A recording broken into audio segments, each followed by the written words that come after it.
Bihar voter പട്ടിക പരിഷ്കരണത്തിന്റെ കണക്കുകൾ ആവശ്യപ്പെട്ട് സുപ്രീം കോടതി. കേന്ദ്ര തെരഞ്ഞെടുപ്പ് കമ്മീഷനോടാണ് സുപ്രീം കോടതിയുടെ നിർദ്ദേശം. ഷപ്നയാണ് വിവരങ്ങൾ വച്ചെടുത്തത്. ഷപ്നയിലേക്ക് മടങ്ങി വരാം. അതിനു മുൻപ് മറ്റൊരു വാർത്തയിലേക്ക്.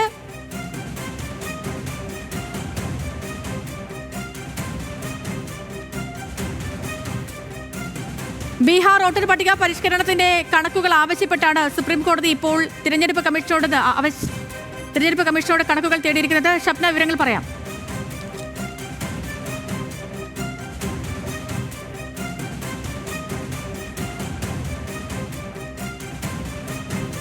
ഷപ്ന, കേൾക്കാമോ?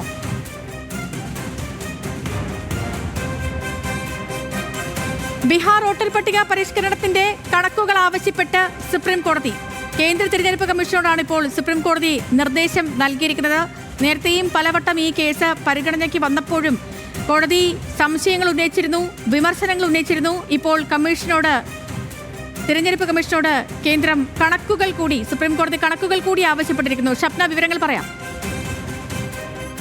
സേതുലക്ഷ്മി, ബീഹാറിലെ തെരഞ്ഞെടുപ്പ് വോട്ടർ പട്ടികയുമായി ബന്ധപ്പെട്ടിട്ടുള്ള ഹർജിയാണ് സുപ്രീം കോടതി പരിഗണിച്ചുകൊണ്ടിരുന്നത്. ഇതുമായി ബന്ധപ്പെട്ടിട്ടുള്ള ഹർജിയിലെ വാദം ഉച്ചയ്ക്ക് ശേഷവും തുടരും. ഇപ്പോഴേതായാലും സുപ്രീം കോടതി ഇപ്പോൾ നടന്ന വാദത്തിന് ശേഷം പറഞ്ഞിട്ടുള്ളത് വോട്ടർ പട്ടിക പരിഷ്കരണത്തിന്റെ കണക്കുകൾ വേണം എന്നാണ്.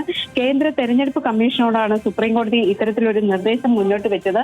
ആധാർ അടക്കമുള്ള രേഖകൾ ഈ വോട്ടർ പട്ടികയിൽ പേര് ചേർക്കുന്നതുമായി ബന്ധപ്പെട്ട് അല്ലെങ്കിൽ വോട്ടർ പട്ടിക പരിഷ്കരണവുമായി ബന്ധപ്പെട്ട് അനുവദിക്കാൻ പറ്റില്ല എന്ന നിലപാട് സ്വീകരിച്ചതിന്റെ അടിസ്ഥാനത്തിലാണ് ഇത്തരത്തിലുള്ള വലിയ വിവാദങ്ങളിലേക്ക് പോയത്. തെരഞ്ഞെടുപ്പ് കമ്മീഷന്റെ പക്കൽ കൃത്യമായ കണക്കുകളുണ്ട്. വോട്ടർ പട്ടിക സംബന്ധിച്ച് കണക്കുകളുണ്ട് എന്ന് തെരഞ്ഞെടുപ്പ് കമ്മീഷൻ ഇന്ന് വ്യക്തമാക്കിയിരുന്നു. ഈ ഒരു സാഹചര്യത്തിലാണ് വോട്ടർ പട്ടിക പരിഷ്കരണത്തിന്റെ കണക്കുകൾ വേണം എന്ന് സുപ്രീം കോടതി വ്യക്തമാക്കിയത്. സുപ്രീം കോടതി കഴിഞ്ഞ തവണ ഈ ഹർജി പരിഗണിക്കുന്ന വേളയിൽ പറഞ്ഞിരുന്നത് വോട്ടർ പട്ടിക പരിഷ്കരണത്തിന് ആധാറോ അല്ലെങ്കിൽ ബർത്ത് സർട്ടിഫിക്കറ്റ് അടക്കമുള്ള രേഖകൾ അല്ലെങ്കിൽ ഈ തെരഞ്ഞെടുപ്പ് കമ്മീഷൻ അപ്രൂവ് ചെയ്ത ഐഡന്റിറ്റി കാർഡ്, ഇത്തരത്തിലുള്ള രേഖകൾ ഇതിന് ആധാരമാക്കാം എന്നതായിരുന്നു. എന്നാൽ തെരഞ്ഞെടുപ്പ് കമ്മീഷൻ ആകട്ടെ ഇത്തരത്തിലൊരു നിലപാടിനോട് കൃത്യമായ ഒരു മറുപടി പറഞ്ഞിരുന്നില്ല. ഇന്നിപ്പോൾ ഏതായാലും തെരഞ്ഞെടുപ്പ് കമ്മീഷൻ കോടതിയെ അറിയിച്ചിട്ടുള്ളത് വോട്ടർ പട്ടിക പരിഷ്കരിച്ചതിന്റെ കൃത്യമായ കണക്കുകൾ, അതായത് മറ്റ് തർക്കങ്ങളൊന്നും ഇല്ലാത്ത രീതിയിലുള്ള കണക്കുകൾ ഉണ്ട് എന്ന് പറഞ്ഞു. ഇതിന്റെ അടിസ്ഥാനത്തിലാണ് ഈ പരിഷ്കരിച്ച കണക്കുകൾ വേണം എന്ന് സുപ്രീം കോടതി വ്യക്തമാക്കിയത്.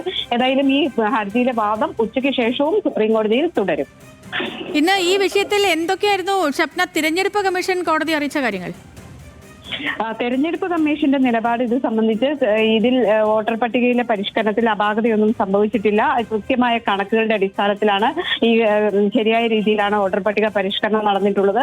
അതുകൊണ്ട് തന്നെ കൃത്യമായ കണക്കുകൾ തങ്ങൾ കോടതിയിൽ ഹാജരാക്കാൻ തയ്യാറാണ്. ഇത്തരത്തിലുള്ള വാദങ്ങൾ നിലനിൽക്കുന്നതല്ല. ഈ അടിസ്ഥാനരഹിതമായ വാദങ്ങളാണ് ഉന്നയിക്കുന്നത് തുടങ്ങിയ കാര്യങ്ങൾ തെരഞ്ഞെടുപ്പ് കമ്മീഷൻ നിലപാട് വ്യക്തമാക്കി. എന്നാൽ ഇത് സംബന്ധിച്ച് ഈ കണക്കുകൾ ഹാജരാക്കാൻ ഇപ്പോൾ സുപ്രീം കോടതി തെരഞ്ഞെടുപ്പ് കമ്മീഷനോട് നിർദ്ദേശം നൽകിയിരിക്കുകയാണ്. ഏതായാലും കോടതി കഴിഞ്ഞ തവണ തന്നെ ഇത്തരത്തിൽ വോട്ടർ പട്ടികയിൽ നിന്ന് ഈ പരിഷ്കരണത്തിന്റെ പേരിൽ ഒഴിവാക്കപ്പെടുന്നത് അല്ലെങ്കിൽ വോട്ടർമാരുടെ വോട്ടവകാശം നിഷേധിക്കപ്പെടുന്നത് അംഗീകരിക്കാൻ പറ്റില്ല എന്ന് കോടതി വ്യക്തമാക്കിയിരുന്നു. സുപ്രീം കോടതി ഇതിൽ കടുത്ത നിലപാട് സ്വീകരിക്കുകയും ചെയ്തിരുന്നതാണ്. അതോടൊപ്പം ഈ രീതിയിൽ ഇത്തരത്തിൽ ഈ വോട്ടർ പട്ടിക പരിഷ്കരണത്തിൽ ആധാരമാക്കേണ്ടത് ആധാറോ അല്ലെങ്കിൽ തെരഞ്ഞെടുപ്പ് കമ്മീഷൻ അപ്രൂവ് ചെയ്ത തെരഞ്ഞെടുപ്പ് കമ്മീഷന്റെ കാർഡോ അത്തരത്തിലുള്ള കാര്യങ്ങൾ ആധാരമാക്കണം എന്നും കോടതി നിർദ്ദേശം നൽകിയിരുന്നതാണ്. ഏതായാലും ഇപ്പോൾ തെരഞ്ഞെടുപ്പ് കമ്മീഷന്റെ നിലപാട് വോട്ടർ പട്ടികയിൽ അപാകത ഇല്ല എന്ന് തന്നെയാണ്. അതിന്റെ കണക്കുകൾ ഹാജരാക്കാം എന്ന് തെരഞ്ഞെടുപ്പ് കമ്മീഷൻ അറിയിച്ചിട്ടുണ്ട്. ഉച്ചയ്ക്ക് ശേഷമുള്ള വാദത്തിൽ ഇതിൽ കൃത്യമായ കാര്യങ്ങൾ നമുക്ക് മനസ്സിലാക്കാൻ സാധിക്കും. ഓക്കെ ഷപ്ന, ശരി. ബീഹാർ വോട്ടർ പട്ടിക പരിഷ്കരണത്തിന്റെ കണക്കുകൾ ആവശ്യപ്പെട്ടിരിക്കുന്നു സുപ്രീം കോടതി. ഷപ്നയാണ് വിവരങ്ങൾ നൽകിയത്. ഔദ്യോഗിക വസതിയിൽ നിന്നും നോട്ടുകെട്ടുകൾ കിട്ടിയ സംഭവത്തിൽ ഇംപീച്ച്മെന്റ് നടപടികൾ ആരംഭിച്ചിരിക്കുകയാണ് കേന്ദ്ര സർക്കാർ. ജസ്റ്റിസ് യശ്വന്ത് വർമ്മയെ ഇംപീച്ച്മെന്റ് ചെയ്യാനുള്ള നടപടികൾക്കാണ് തുടക്കമായത്. ഡൽഹിയിൽ നിന്നും ശരത് ലാൽ ഉണ്ട് വിവരങ്ങളുമായി. ശരത്ത്, എംപിമാർ ഒപ്പിട്ട, അതായത് ഇദ്ദേഹത്തെ ഇംപീച്ച്മെന്റ് ചെയ്യണമെന്നാവശ്യപ്പെട്ട് എംപിമാർ ഒപ്പിട്ട നോട്ടീസ് സ്പീക്കർക്ക് നൽകിയിരുന്നു. ഇപ്പോൾ അത് അദ്ദേഹം അംഗീകരിച്ചിരിക്കുന്നു. നടപടിക്രമങ്ങൾക്ക് തുടക്കം കുറിച്ചിരിക്കുന്നു. അഴിമതിയെ സഭ ഒരിക്കലും വച്ചുപൊറുപ്പിക്കില്ലെന്ന പരാമർശങ്ങൾ കൂടി വരുന്നു. വിവരങ്ങൾ പറയാം.